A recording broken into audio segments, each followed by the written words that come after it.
Thank you for your continued support of this series, Why I Think Curse of Strahd is so good. Before we continue, you should know this contains spoilers. Although we won't be going into every minute detail of every location or gameplay element, it is important to be warned. Secondly, Curse of Strahd, even though written for a game that children play, due to the nature of the setting and the moral ambiguity of what's right and wrong in such a wretched place, viewer discretion is advised. The thunder cracks across the night sky, and lightning flashes, giving a bit more light, if only for a brief moment. Your torches crackle in the quick, relatively quiet moments between claps of the roaring sky and the wind. The pouring rain is increased, and the roof tiles rattle and clack from the thick, wet drops that rain down from the pitched sky. You look up the staircase to the final floor upwards, the spires. A gust of heavy wind blows cold air down the staircase and puts out your torches. In the dark, you are certain you hear cackling.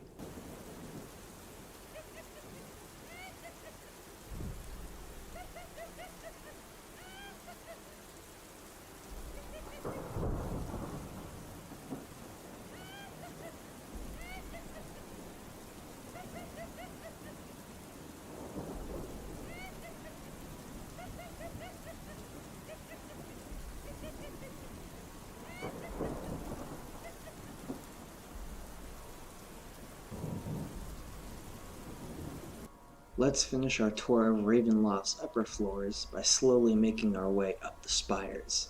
The slick stone against your boots makes your footing unsure. Just another reason to despise this place. The first room you enter is more of an alcove or a waiting room. It has a beautiful painting of Strahd, whose eyes seem to follow you no matter how you shift yourself in the room. There's also a beautiful rug on the floor. If any players attempt to walk on the rug, or to interact with it, it attacks with the stats of a rug of smothering. If the PCs attempt to touch the painting, it too attacks, with the special Strahd's portrait stats in the back of the book. Neither will be difficult at this level, but the PCs by now should be experiencing the death by 1,000 cuts phenomenon. Even if one enemy does 4 points of damage, that's resources the PCs are losing. The next room we go into is a lounge area with a very handsome gentleman lounging on the couch, which has Strahd's seal stitched into it. The gentleman's name is Escher, and has the stats of a vampire spawn, mainly because he is one. However, he's not one to attack players first, and is actually fun to roleplay with. He's a smart and witty man who doesn't seem to have a care in the world. He is actually quite frightened that Strahd doesn't like him anymore, and he will be buried in the catacombs. By the book, he doesn't fight, but flees out the window onto the roof and castle walls through the windows. What I like about this is that this window and any other opening of a window triggers a separate random encounter. The vampire spawn crawl the outside of the walls wailing, and the smell of fresh meat is enticing. They may come in and attack. If the players chase Escher, he leads the PCs directly to Strahd. The other homebrew way of doing this, if you find your PCs just having too hard of a time and you want to go easy on them for some reason, Escher may be able to help the PC somehow if they can guarantee him Strahd won't bury him alive in the catacombs. If he's defeated and looted, he does have a ring and a necklace worth a combined of 900 gold total. The next room is a guest room, nothing of note during the day, so roll a random encounter. If the PCs attempt to rest here for any reason at night, any kind of rest, they are automatically attacked by witches. Looking out the window, the PCs can see a smokestack from the fireplace that hid the secret passage on the floor below. There is access to the rooftop here, where lightning illuminates gargoyles and roof tiles. If the PCs go out into the rain, they must make a DC 15 acrobatics check, not strength, specifically acrobatics.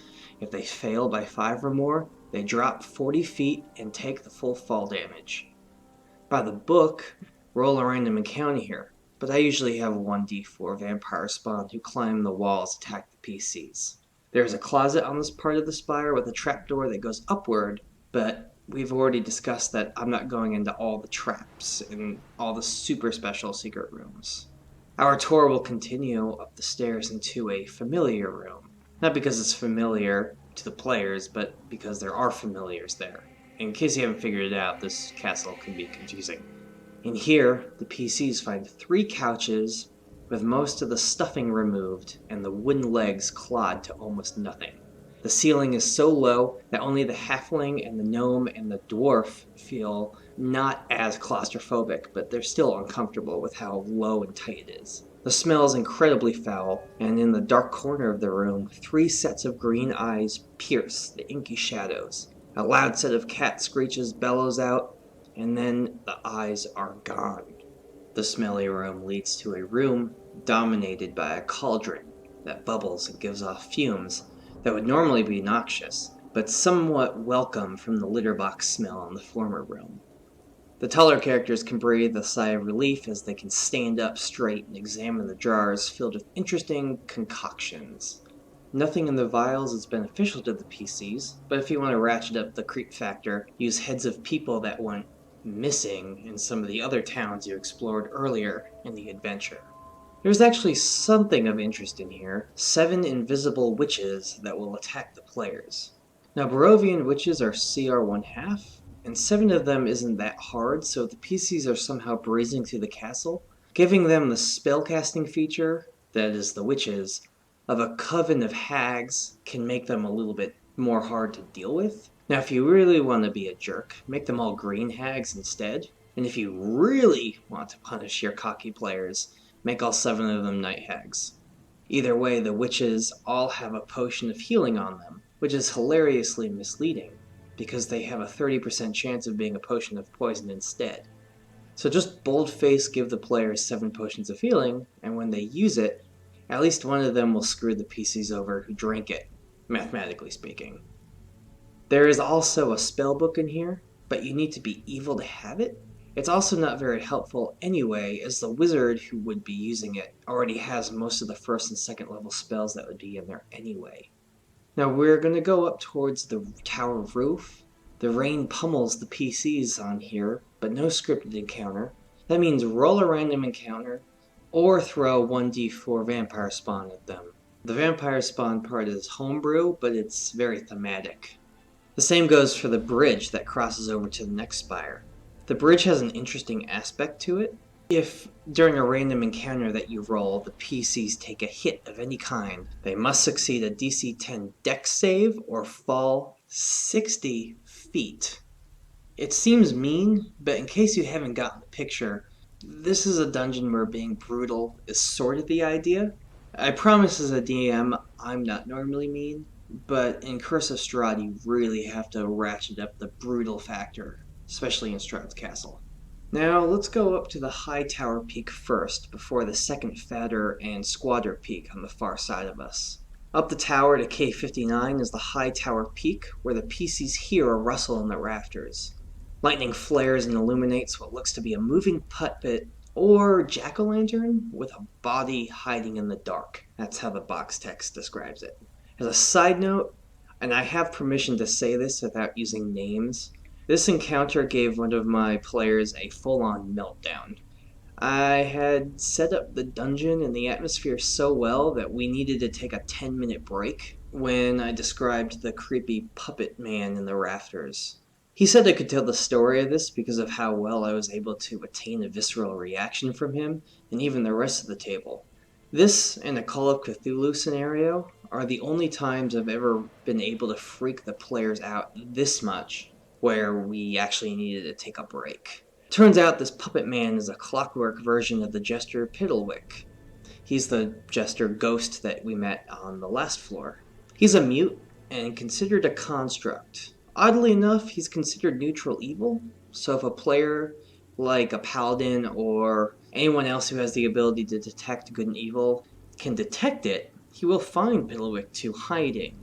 But the construct is actually nice, even though he's technically evil. If treated right, Piddlewick 2 will lead the players to secrets that they may not have found. If the PCs are rude or aggressive, he will fight, but it's not much. He only has 10 hit points. The next squatter tower has a really creepy room, but I tend to make it creepier by homebrewing it. There's a bed in here with straps and manacles to hold someone down. The map looks like there's blood on the floor, but it never describes it. I homebrew it as an experimentation room, where someone was doing a live dissection on someone in here. But who? In this situation, the PCs find a skeleton and a medicine check reveals that they were alive and probably conscious while they were cut into. Again, this is homebrew. This is for more mature players. Strahd can be in here as well as one of the 3 treasure pieces if the fortunes foretold it. There's also some treasure chests in here, but to get any way of opening them, we do have to go downstairs. And what goes up must come down. A rumble shakes the whole castle. Your dwarven cleric states that the rumble wasn't natural, and it was coming from deep within the darkest parts of the castle, the dungeons. Stay tuned and subscribe as we make our way down and see what a vampire would bury for hundreds of years behind tons of solid earth.